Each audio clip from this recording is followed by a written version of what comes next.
Selco foundation ಮತ್ತು Puttannaiah foundation ಹಾಗೂ ಸರ್ಕಾರಿ ಇಲಾಖೆಗಳ ಸಹಯೋಗದೊಂದಿಗೆ ಸೌರಶಕ್ತಿ ಸ್ವ-ಉದ್ಯೋಗ ಮೇಳವನ್ನು ಜುಲೈ 19ರಂದು ಬೆಳಿಗ್ಗೆ 10:30ಕ್ಕೆ ಪಾಂಡವಪುರ ಪಟ್ಟಣದ TAPCMS ರೈತ ಸಭಾಂಗಣದಲ್ಲಿ ಆಯೋಜಿಸಲಾಗಿದೆ ಎಂದು ಮೇಲುಕೋಟೆ ಶಾಸಕ ದರ್ಶನ್ ಪುಟ್ಟಣ್ಣಯ್ಯ ತಿಳಿಸಿದರು.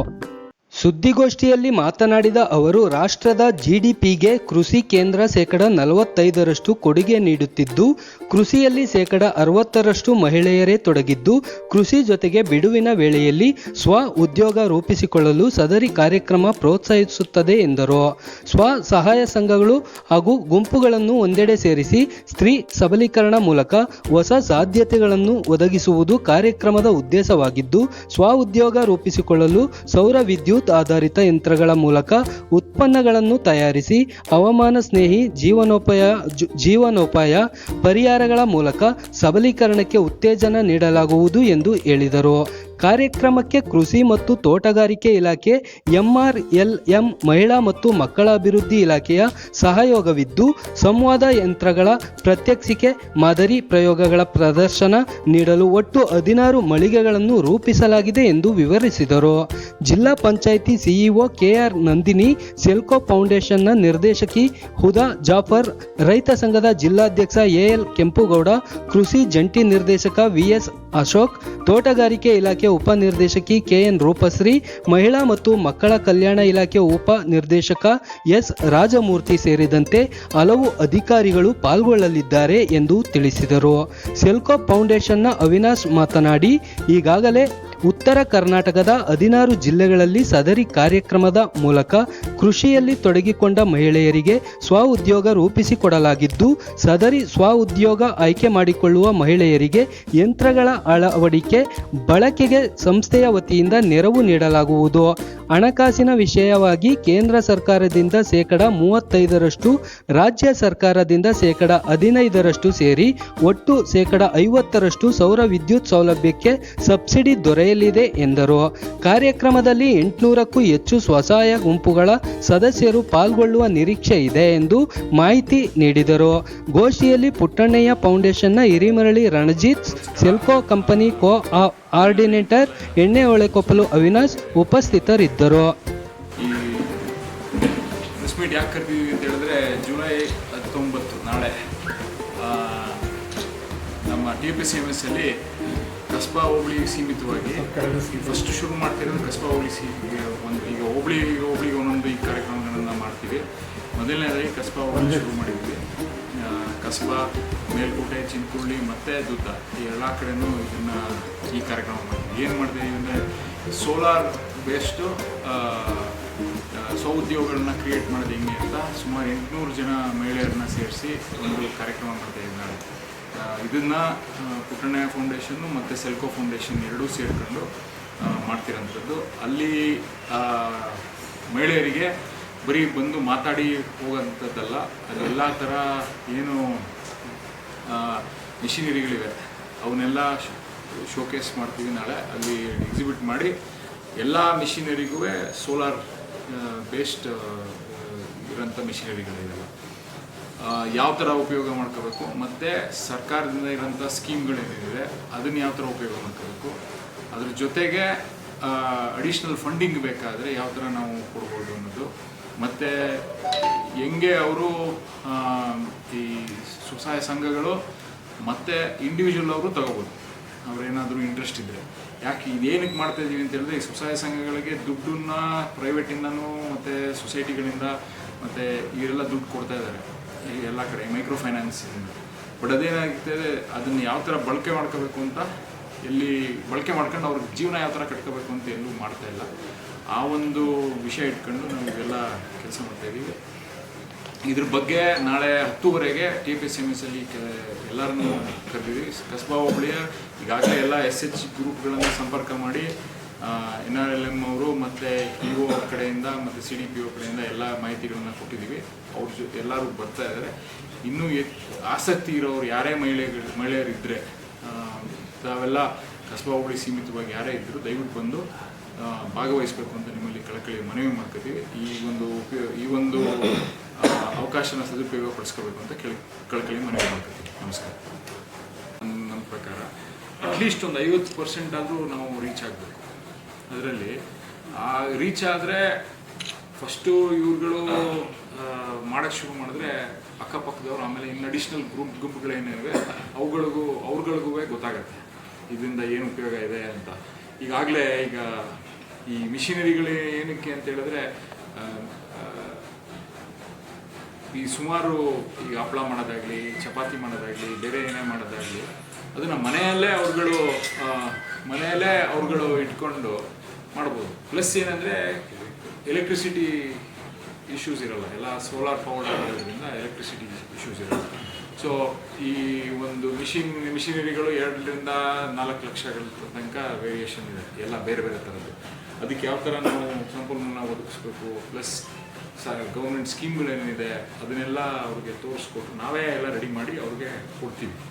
ಅವ್ರ ಜೊತೆಗೆ ಇನ್ನು ಅಡಿಷ್ನಲ್ ಫಂಡಿಂಗ್ ಬೇಕಂದರೆ ಸೆಮ್ಕೋ ಫಂಡಿಂಗನ್ನು ಸಹಾಯ ಮಾಡ್ತಾರೆ. ಯಾಕೆಂದರೆ ಸುಮ್ಮನೆ ದುಡ್ಡು ಕೊಟ್ಟು ಅವ್ರು ಕೊಟ್ಟೋಕ್ಕಿಂತ ಅವರು EMI ಕಟ್ಕೊಂಡು ಹೋಗೋಂಗೆ ನಾವು ಬ್ಯಾಂಕ್ಗಳನ್ನೂ ಬಂದಿರ್ತಾರೆ, ಎಲ್ಲ ಥರ ವ್ಯವಸ್ಥೆಗಳನ್ನ ಮಾಡಿ ಅವರು ಮುಂದಕ್ಕೆ ತಗೊಳೋಕ್ಕೆ. ನಾನೇ ತಿಳ್ಕೊಬೇಕು. ಈಗ ಮೇಯ್ನಾಗಿ ಹೆಂಗಸ್ರುಗಳಿಗೆ ಫೋಕಸ್ ಮಾಡ್ತಾ ಇದ್ದೀವಿ, ಅದಕ್ಕೆ SHG ಗ್ರೂಪ್ನ ಫೋಕಸ್ ಮಾಡಿ ಕರೀತಾ ಇದ್ದೀವಿ. ಹೆಂಗಸ್ರುಗಳು ಅವ್ರ ಗ್ರಾಮೀಣ ಪ್ರದೇಶದಲ್ಲಿ ಅವ್ರ ಮನೆಗಳಲ್ಲೇ ಯಾವ ರೀತಿ ಅವರು ಜೀವನೋಪಾಯನ ಹುಡ್ಕೋಬೋದು ಅನ್ನೋದು ಲೈವ್ಲಿಹುಡ್ ಅಂತ ಕರೀತಾರೆ. ಈಗ ನಾರ್ತ್ ಕರ್ನಾಟಕದಲ್ಲಿ 10 ಡಿಸ್ಟಿಕಲ್ಲಿ ಆಲ್ರೆಡಿ ಇದು ಯಶಸ್ವಿಯಾಗಿ ನಡೀತಾ ಇದೆ. ಇದರಲ್ಲಿ ಏನಂದರೆ ಒಂದು ಅಗ್ರಿಕಲ್ಚರ್ಗೆ ಸಂಬಂಧಪಟ್ಟಂಗೆ ಟೆಕ್ನಾಲಜಿನ ಅಡಾಪ್ಟ್ ಮಾಡ್ಕೊಳ್ಳೋದು, ಮತ್ತು ಪಶುಸಂಗೋಪನೆಯಲ್ಲಿ ಟೆಕ್ನಾಲಜಿ ಅಡಾಪ್ಟ್ ಮಾಡೋದು, ಮತ್ತು ಕಿರು ಉದ್ದಿಮೆಗಳು, ಈ 3 ವಿಭಾಗದಲ್ಲಿ ಟೆಕ್ನಾಲಜಿನ ಅಡಾಪ್ಟ್ ಮಾಡ್ಕೊಂಡು ಸೋಲಾರ್ ಬೇಸ್ಡು ಅವ್ರು ಹೆಂಗೆ ಜೀವನೋಪಾಯನ ಕಟ್ಕೋಬೋದು. ಎಲೆಕ್ಟ್ರಿಸಿಟಿ ಮೇಲೆ ಡಿಪೆಂಡ್ ಆಗಿರಬಾರ್ದು. ಸೋಲಾರು ಕ್ಲೈಮೇಟ್ಗೂ ಅದು ಅನುಕೂಲ ಆಗುತ್ತೆ.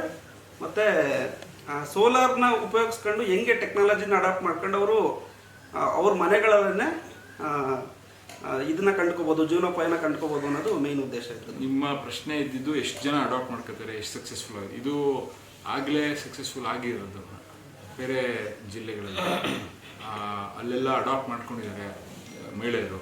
ಇಲ್ಲೂ ನಮ್ಮ ಮನಸ್ಸಿಗೆ ಇಲ್ಲಿ ನಾಳೆ ಒಂದು 800 ಜನ ಬಂದರೆ ಒಂದು 400 ಜನ ಇಂಟ್ರೆಸ್ಟ್ ತೋರಿಸಿದ್ರು ನಮಗೆ ಸಾಕು. ಅದರಲ್ಲಿ ಒಂದು 400 ಜನದಲ್ಲಿ 200 ಜನ ಒಂದು 20-30 ಗುಂಪುಗಳು ಶುರು ಮಾಡ್ಕೊಂಡ್ರೆ ಅಲ್ಲಿಂದನೇ ಶುರುವಾಗಿ ಆಮೇಲೆ ಸಣ್ಣದಾಗಿ ಅವ್ರುಗಳಿಗೆ ನಾವು ಈಗೇನಾಗಿದೆ, ಇಲ್ಲಿ ನಾವು ನಮ್ಮ ಈ ಫೌಂಡೇಶನ್ಗಳೆಲ್ಲ ಸುಮಾರು ಕೆಲಸ ಮಾಡ್ತಾ ಇದ್ದಾರೆ.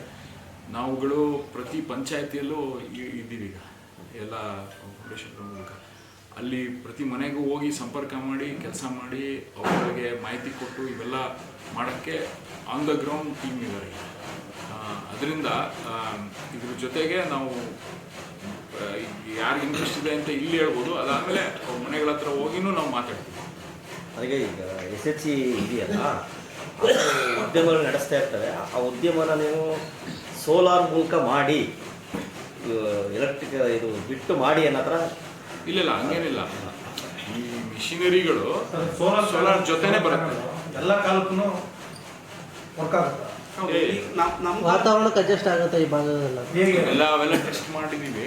ಪ್ಲಸ್ ಈಗ ನಾವು ಹೇಳ್ದಂಗೆ ಬೇರೆ ಇದ್ದದ್ದೆಲ್ಲ ಈ ಸೆಲ್ಕೋ ಅವರು ಸೋಲಾರಲ್ಲೇ ಕೆಲವು ದಶಕಗಳಿಂದ ಕೆಲಸ ಮಾಡ್ತಿರೋಂಥದ್ದು, ಅವ್ರುಗಳು ಎಲ್ಲ ಮಾಡಿ ಕೊಟ್ಟಿರೋಂಥದ್ದು. ಅದೇನು ಗೊತ್ತ ಹೆಂಗೆ ಅಂದರೆ ಸೋಲಾರ್ ಹಾಕ್ಬೇಕಾದ್ರೆ ಪ್ರತಿಯೊಂದು ರೂಫ್ ಟಾಪ್ ಮೇಲೂ ಯಾವ ಆ್ಯಂಗಲಲ್ಲಿ ಹಾಕಬೇಕು ಅನ್ನೋದು ಆಟೋಮೆಟಿಕ್ಕಾಗಿ ನಮಗೆ ಸಿಸ್ಟಮ್ಗಳಿದೆ.